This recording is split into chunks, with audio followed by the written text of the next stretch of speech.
লালমনিরহাটের পাটগ্রামে ট্রেনে কাটা পড়ে 4 জনের মৃত্যু হয়েছে। 11 নভেম্বর সন্ধ্যায় উপজেলার আলাউদ্দিন নগর স্টেশন এলাকায় ঘটে এই প্রাণহানি। কিভাবে তাদের মৃত্যু হলো, কি বলছেন প্রত্যক্ষদর্শীরা, তা নিয়ে এখনকার টিভিএস নিউজ আপডেট সঙ্গে আছে আমি রঞ্জু ইফতেখার। স্থানীয়রা জানান, সন্ধ্যার দিকে উপজেলার জোংরা ইউনিয়নের আলাউদ্দিন নগর স্টেশনের ইসলামনগর এলাকায় রেললাইনে বসে গল্প করছিলেন 4 জন। এ সময় পাশ দিয়ে ধান মাড়াই মেশিন নিয়ে যাচ্ছিলেন এক ব্যক্তি।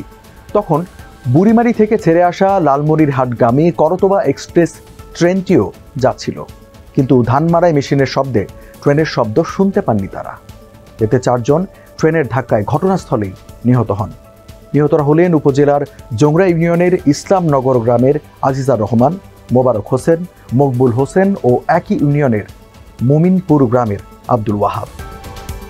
এ বিষয়ে পাটগ্রাম রেলওয়ের দায়িত্বরত স্টেশন মাস্টার নূর আলম ঘটনার সত্যতা নিশ্চিত করে বলেন, এলাকার লোকজন মরদেহ নিয়ে গেছে। দর্শক, এই ছিল এখনকার টিভিএস নিউজ আপডেটসে। আরও সংবাদের বিশ্লেষণ জানতে টিভিএস এর সাথে থাকুন।